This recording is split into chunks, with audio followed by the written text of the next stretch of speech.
guys, and welcome to my channel.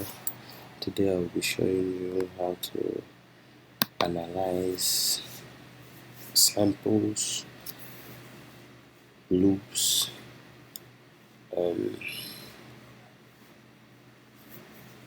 yeah. Hi guys, welcome to my channel. Today I will be showing you how to record audio files in Fruity Loops. If you like this content, do endeavor to subscribe, hit the like button, share to your friends, and support.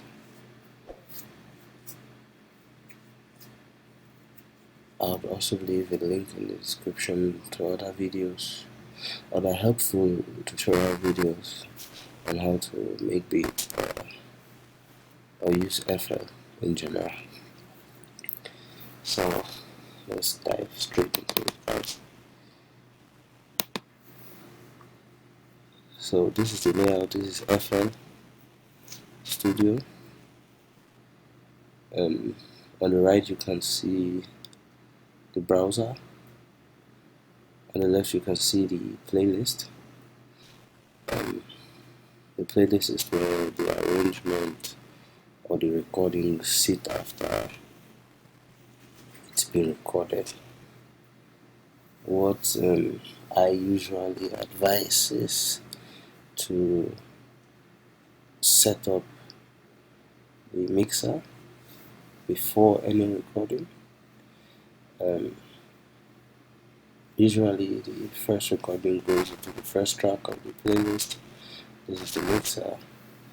So instead of if you just go ahead and straight and dive into just pressing or hitting the record button, what will happen is you will have the record recorded on the master channel, which means you have the beat and the record on the master channel, and that won't be benefiting you because you can use your slots to put effects on the master channel and not affect other things you have loaded. So what I usually do, instead of using the first channel because it's really close to the master channel and I don't just want to be at risk of probably skipping to the master channel and recording on top of it, I just tend to go further a bit and I usually start from channel 5.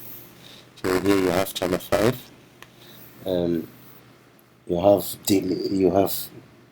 delays, reverbs, and other effects, auto tune, whatever you want to add to it to give you that spice, give you that vibes while you're recording.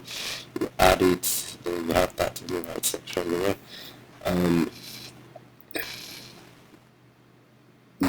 Basically there are two ways of recording in FL. The first step would be recording into the playlist as an audio clip. That is almost the same as recording everything. If you don't have MIDI devices plugged in or other inputs plugged in, you can just go straight ahead, press record everything, or record into playlist as audio clip. That will give you waves in the playlist in the first track. If the first track is empty, in the second one, if the second one is the next free one, then you have the second option, which is recording and editing. Recording and editing is also not a bad idea. You could record there, cut, save, do local things there before taking it into the playlist and pasting it there and working on it there, probably adding beats or adding any other thing to it. So you would have it in the first track, just as you would have it in the first track when you are recording straight into the playlist.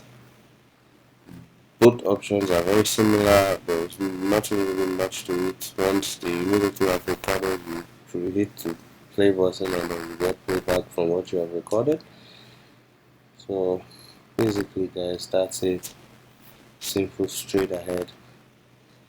If you like this content and if you want to see more of this, if you are interested in learning, please do endeavor to subscribe, hit the like button, share to your friends.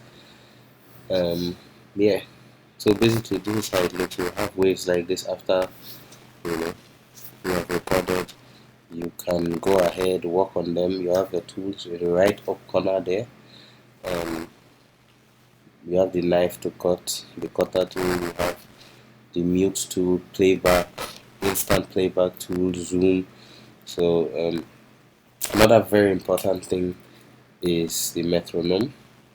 That is what I'm showing you right now. If you put on the metronome, or yeah, if you put on the metronome, you have a 3 count.